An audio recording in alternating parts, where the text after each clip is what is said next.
اس کی نافذ حکومت پہ لاکھوں سلام، جہاں سے گزرتی گئی فیض عطا فرماتی گئی۔ وہ آواز حضرت عبداللہ بن حذافہ سامی فرماتے ہے، طفیل بن عمر دوسی کہتے میرے کانوں میں پہنچی۔ اب ان کا مزاج تھوڑا بدلا، فل نہیں تھوڑا بدلا، کہا اوے، اپنے آپ سے کہنے لگے، اوے میں کوئی پاگل ہوں، میں کوئی بے وقوف ہوں، میں کوئی نہ سمجھ ہوں کہ میں ان کی غلط بات سن کر بھی ان کا ہو جاؤں گا؟ نہیں نہیں، میں سمجھدار ہوں، میں بڑا عقل مند ہوں، جتنا بھی انہوں نے کچھ کہا میں سوچ سمجھ کے بات کو سمجھنے کا سلیقہ رکھتا ہوں، اگر بات اچھی ہوئی تو مانوں گا، اچھی نہ ہوئی تو رد کر دوں گا، لہذا سنوں تو صحیح کہ کہتے کیا ہے۔ تو کہتے ہیں کہ میں نے اب خود بھی توجہ کرنی شروع کر دی، تھوڑا اثر آواز کا پہنچا تو پھر انہوں نے توجہ کی۔ کہتے ہیں جس وقت میں نے توجہ کی، اللہ کے نبی صلی اللہ علیہ وسلم کی آواز میرے کانوں میں پہنچی تو کیا کہنے لگے، فَإِن كَانَ الَّذِي يَأْتِي بِهِ حَسَنًا قَبِلْتُهُ وَإِن كَانَ قَبِيحًا تَرَكْتُهُ، اچھا ہوا تو مانوں گا، اچھا نہ ہوا تو چھوڑ دوں گا۔ آواز کانوں میں پہنچی تو کیا کہتے ہیں کہ جس وقت میں نے اللہ کے نبی کی آواز کو سنا تو ما سمعت قولا قط احسن منه، کہا زندگیاں گزر گئیں، مشاعروں میں بیٹھا رہا، شاعروں کی محفلیں اٹینڈ کی، میں بڑے بڑے لوگوں کے پاس پھرا، بولار لوگوں کے پاس، لیکن مجھے ساری زندگی اتنا خوبصورت بیان نہ سنائی دیا جتنا خوبصورت بیان رب کے نبی علیہ السلام کا تھا۔ میں نے آواز سنی، مجھ پہ اثر کر گئی۔ اب یہ الگ تھے، حضور الگ تھے، یہ تو چوری چھپی حضور کی آواز سن رہے تھے۔ سرکار نے اپنی عبادت مکمل کی، سرکار مسجد حرام سے نکل پڑے، اب یہ پیچھے پیچھے چھپے ہوئے تھے نا، تو جب حضور نکلے تو کہتے ہیں مجھ سے رہا نہ گیا، فَاتَّبَعْتُهُ، میں حضور کے پیچھے چل پڑا۔ اب لڑ لگے گئے حضور علیہ السلام کے، ماحول مل گیا شیرینی والا، مٹھاس کا ماحول ملا۔ یہ کڑوا مزاج رکھنے والے طفیل بن عمر حضور کے ساتھ چل پڑے، کہتے میں چل پڑا۔ اللہ کے نبی صلی اللہ علیہ وسلم اپنے دارالحدیث میں پہنچے جہاں پہ حضور لوگوں کو بیان فرماتے تھے۔ کہتے ہیں میں بھی پیچھے چلتے چلتے حضور کے دارالحدیث میں داخل ہو گیا، میں بھی جا کے بیٹھ گیا اللہ کے نبی صلی اللہ علیہ وسلم کے پاس۔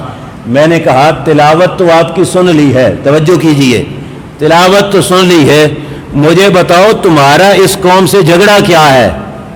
یہ کیوں دشمن ہے تمہارے؟ مجھے تو آتے آتے انہوں نے کہا تھا ان سے ملنا بھی نہیں، ان کی آواز بھی نہیں سنی، تمہارا ان کا معاملہ کیا ہے؟ اپنا دین کا تعارف پیش کرو مجھ پہ، بتاؤ اسلام ہے کیا؟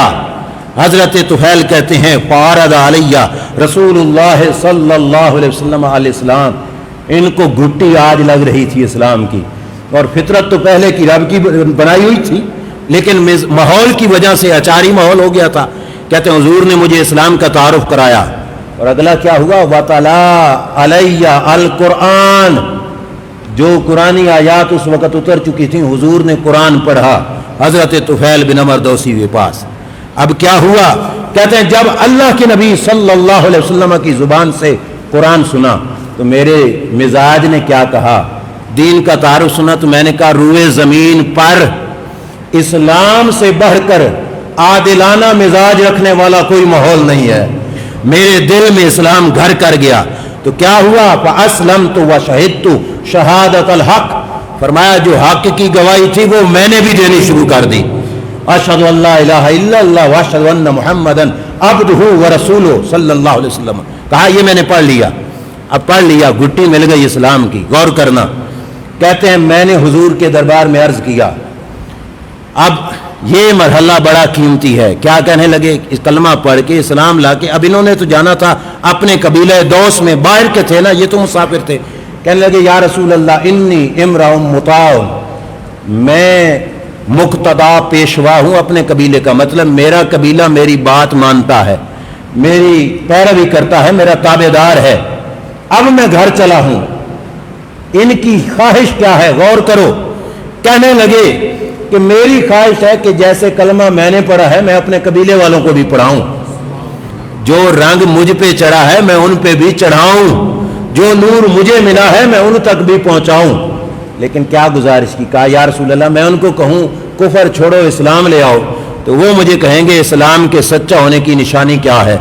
آپ تو اللہ کے نبی ہیں، رب نے آپ کو معجزے عطا فرمائے، آپ تو سورج موڑ کے بھی دکھا سکتے ہیں, چاند توڑ کے بھی دکھا سکتے ہیں, پتھروں کو کلمہ پڑھا کے بھی دکھا سکتے ہیں, درختوں کو جگہ سے ہٹا کے بھی دکھا سکتے ہیں.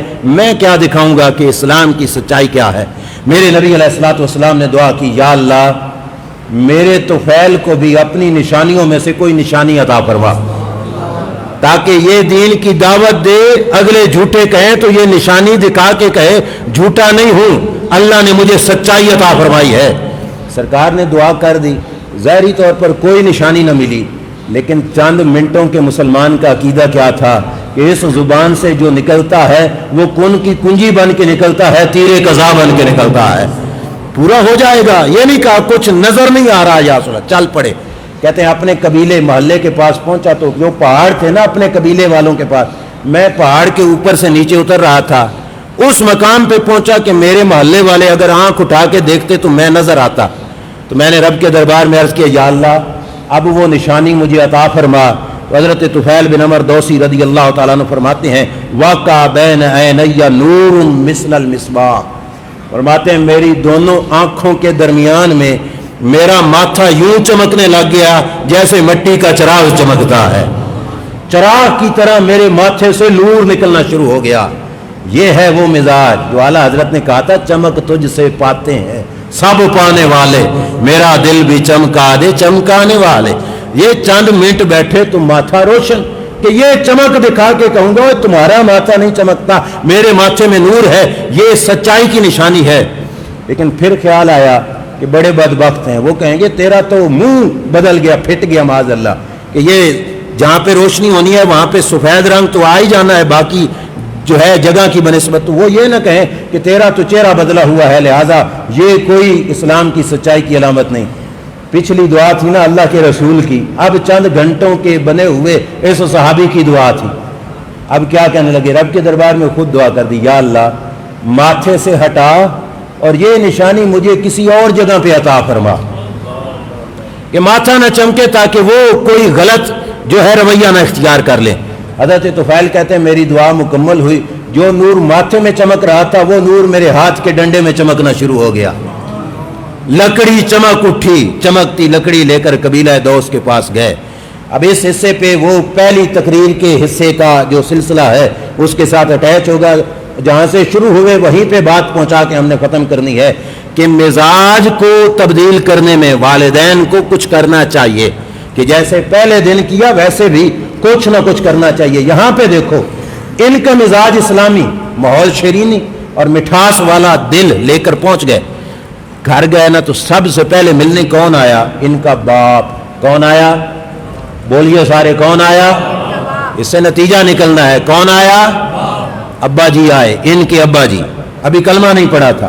وَكَانَ شَيْخًا كَبِيرًا, تو ویل بن عمر دوسی کہتے ہیں بوڑھے تھے, اور صرف بوڑھے بھی نہیں بہت بڑے بوڑھے تھے, مطلب بڑھاپا انتہا کو پہنچا ہوا تھا, اتنے بڑے بوڑھے تھے میرے ابا جی.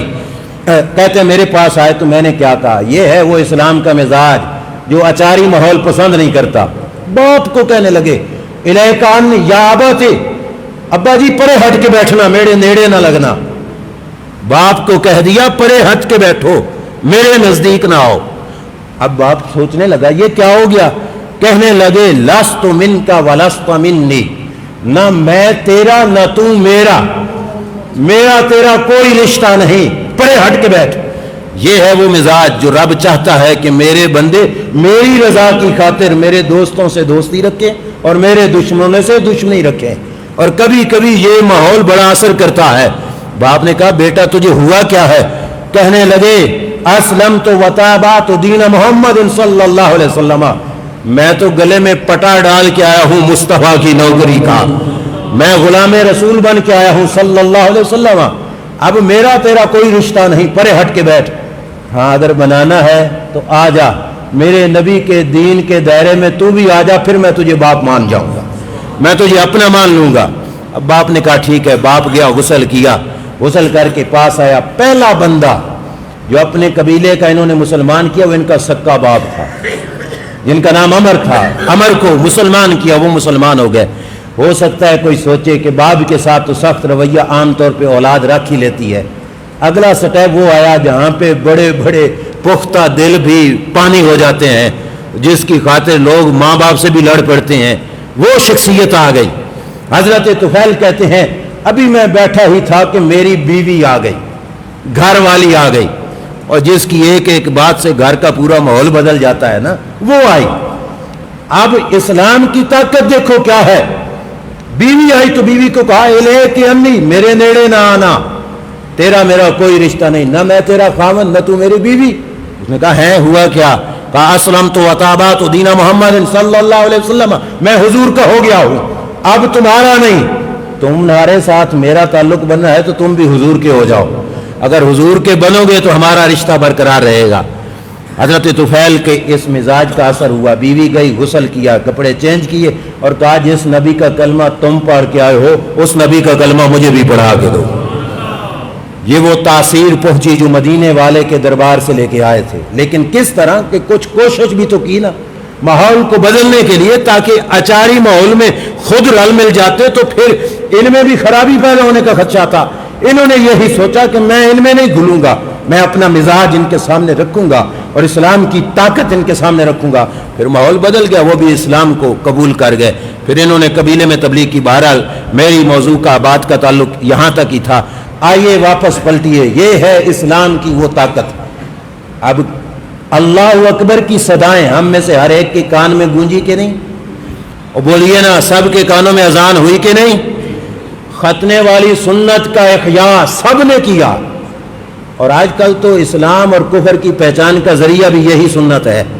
کہتے ہیں نا بچے کو سنتی بٹھایا، سنتی کیوں ہے؟ کیونکہ یہ امتی ہے، تو سنتی، یہ سنت بھی سب نے زندہ کی، لیکن آج اس کی تاثیر کو جگانے کی ضرورت ہے کہ ہم اس گھر میں تھے جس گھر میں خون بھی دینا پڑا تو اللہ کے رسول کی سنت کو ہم نے زندہ کیا۔ ماحول میں مختلف قسم کی خرابیاں ہیں، کبھی اسلام کے نام پر الحاد جو مسلم معاشرے میں پھیلا کر امت مسلمہ کو گمراہ کیا جاتا ہے، اور کبھی علماء سے دوری کا سلسلہ چلا کر کے دین خود ہی سمجھو، جو تمہیں سمجھ آئے وہ تمہاری سلسلہ ٹھیک ہے، یہ بھی بے دینی۔ اور کبھی قرآن سے اور دو مین پوائنٹ جگہیں مکہ شریف اور مدینہ شریف سے دور کرنے کی سازشیں۔ میں نے پچھلے درسوں میں بیان کیا تھا کہ برطانیہ کا سربراہ تھا فرانس کا ولیم جیم فورڈ، اس کا نام تھا، اس نے یہ کہا تھا کہ اگر مسلمانوں کو اپنے کنٹرول میں کرنا ہے تو تین چیزیں ہاتھ میں لو۔ غور کرو، یہ نئے حضرات کے لیے عرض کر رہا ہوں۔ پہلی چیز کیا تھی؟ انہوں نے کہا پہلی چیز ہے قرآن کو مسلمانوں کے اندر سے نکال دو، اور دوسرا ہے کہ مکہ مدینہ مسلمانوں کے درمیان سے ختم کر دو۔ آج پہلا حملہ ان تینوں پہ ہو چکا ہے، قرآن پہ بھی، مکہ مدینہ پہ بھی۔ میں نے سب کے سامنے پہلے بھی یہ بیان کیا تھا، انٹرنیٹ پہ وہ ویڈیو موجود ہے کہ حرم شریف کی الماریوں سے قرآن مجید اٹھائے گئے، کس نیت سے؟ کہ قرآن کو ہاتھ لگائے گا مسلمان تو بیمار ہو جائے گا۔ استغفر اللہ، یہ وہ قرآن تھا جس کی آواز میں بھی رب نے شفا رکھی تھی۔ اٹھا لیا گیا قرآن تاکہ مسلمان کی پہنچ سے دور ہو جائے۔ یکدم تو انہوں نے نہیں کہنا کہ چلو جی قرآن نہ پڑھو، یہ پہلا قدم ہے۔ پھر دوسرا مرحلہ انہوں نے کیا، مکہ شریف اور مدینہ شریف سے مسلمانوں کو دور کر دیا گیا۔ اخبار کی وہ رپورٹ میرے پاس پکچر موجود ہے، پڑھ کے دل خون کے آنسو ہوتا ہے کہ کہا کہ اس سال حج نہیں ہوگا۔ افسوس، صد افسوس، حج نہیں ہوگا۔ کیوں؟ لوگ حج کی عبادت کرنے جائیں گے تو بیمار ہو جائیں گے۔ میں کتاب میرے پاس موجود ہے، سیرت غوث الثقلین، حضرت غوث شیخ عبد القادر جیلانی کے زمانے میں طاعون کی وبا پھیلی تھی، اور اتنی وبا پھیلی تھی، یہ تو ملک بڑا سارا ہے، بغداد چھوٹا سا شہر تھا، آبادی چھوٹی تھی، ایک ایک دن میں 1000 بندہ مرا، 1000 بندہ طاعون کی بیماری سے مرا۔ لوگ آئے حضرت شیخ عبد القادر جیلانی رضی اللہ تعالیٰ عنہ کی بارگاہ میں، حضرت بیماری پھیلی، یہ نہیں کہا کہ تم بھی اپنا دروازہ بند کر دو، خانقاہیں بند کر دو، نہیں کہا بیماری پھیل گئی ہے، لوگ وبا سے مر رہے ہیں، کوئی علاج بتاؤ۔ میں پوری ذمہ داری سے کہہ رہا ہوں، عقیدہ رکھنا یہ آپ کی ذمہ داری۔ حضرت غوث عبد القادر جیلانی نے کیا کہا؟ فرمایا جاؤ میرے مدرسے کی 4 دیواری کے ارد گرد جو گھاس لگا ہے، فرمایا وہ گھاس کاٹو، گھاس کاٹ کے جس کو طاعون ہو اس کے بدن پہ پھیرو، اللہ شفا عطا فرمائے گا۔ اب مجھے بتاؤ، جس نبی کی 11ویں پشت میں آنے والی ہستی اس کے بدن کی بات نہیں، اس کے گھر کی نہیں، اس کے مدرسہ اور مدرسہ کے ارد گرد گھاس کی یہ شان ہے۔ لوگوں نے کاٹ کر بدن پہ پھیرا، رب نے طاعون کی بیماری دور فرمائی۔ اب گھاس تھا تھوڑا اور بندے تھے زیادہ، پورا نہ ہوا تو پھر عرض کیا اب کیا کرے؟ حضرت غوث پاک نے فرمایا گھاس کو ڈالو پانی میں گول لو، جو مریض ہو اس کو میرے مدرسے کے گھاس کا پانی پلاؤ، رب اس گھاس والے پانی کے صدقے سے بھی شفائیں عطا فرمائے گا۔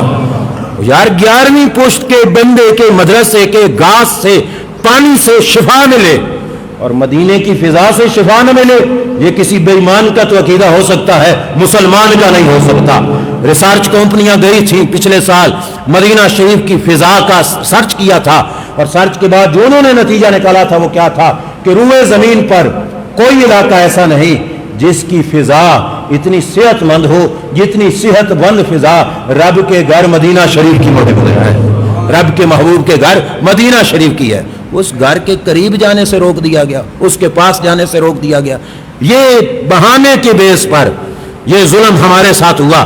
اور پھر اگلا ظلم جو بیت المقدس پہ کچھ دنوں سے بمباری ہو رہی ہے، وہ تمہارا ہمارا رب کا گھر ہے، ہمارے رب کا گھر ہے، اور یہ نہ سمجھو کہ وہ صرف فلسطین والوں کا حق ہے، ہم سب کا حق ہے اور کچھ نہیں کر سکتے۔ تو میرے نبی نے فرمایا تھا من لم یہتم بامور المسلمین فلیس منا، فرمایا جس کو مسلمانوں کے معاملات کی فکر نہیں ہوتی، میرا محمد کا صلی اللہ علیہ وسلم کا اس کے ساتھ کوئی تعلق نہیں۔ اور سلام ہو ان نمازیوں کو جنہوں نے ایک رات بمباری ہوئی، جہاں تو ایک چکر کوئی لگا جائے نا تو ہمارے بیچارے ڈر جاتے ہیں کہ ہم نے سنت ہی نہیں زندہ کرنی۔ سنت کے زندہ کرنے کا ثواب بھی اسی وقت ہے، من تمسک بسنتی عند فساد امتی فلہ اجر مئۃ شہید، کہ جس نے فساد امت کے وقت لوگ روک رہے تھے، پابندیوں کے نوٹیفیکیشن آ چکے تھے، اور اس نے نوٹیفیکیشن کو ٹانگ مار کے کہا میں رب کے نبی کی سنت کو زندہ کروں گا، اس سنت کے زندہ کرنے والے کو رب 100 شہیدوں جتنا اجر عطا فرمائے گا۔ ہمارے استاد کہتے تھے کہ میں نے تو داڑھی رکھی ہے تو میرا تو شعبہ ہے مولویوں والا، میں نہ رکھوں تو جماعت کیسے کراؤں، میں نہ رکھوں تو ممبر پہ کیسے بیٹھوں۔ بڑا اجر تو اس کا ہے جس کا ماحول بھی دنیاوی ہے اور اس نے پھر بھی سنت کو زندہ کیا ہے، اس نے تانے سنے، باتیں سنی، پھر بھی سنت کو زندہ کیا۔ یہ ہے ہمارا درد کہ بیت المقدس پہ ہونے والی بمباری، وہ لوگ ایک دن سب کچھ ہوا لیکن اگلے دن اس مسجد کی تعداد ذرا نیٹ پہ جا کے دیکھو پہلے سے زیادہ تھی، اور وہ زمانے کو بتا رہے تھے کہ یہ کلمہ پڑھنے والے وہ نہیں جو بم اور بارود سے ڈر جائیں، یہ تو اس نسل سے ہیں عبداللہ بن حذافہ سامی والے کہ جن کے بدن کو چھلنی کرنے کا کہا گیا۔ انہوں نے کہا تھا بدن کی چھاننی بنوانی منظور ہے پر رب کے دین پہ سودا کرنا منظور نہیں۔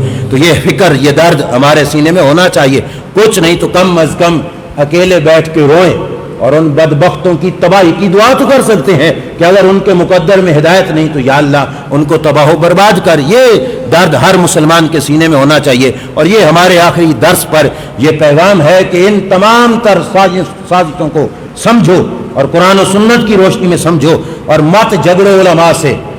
یہ علماء دشمن نہیں، یہ سجن ہے تمہارے۔ اور پھر علماء تو بعد میں اصل چیز ہے حدیث رسول صلی اللہ علیہ وسلم۔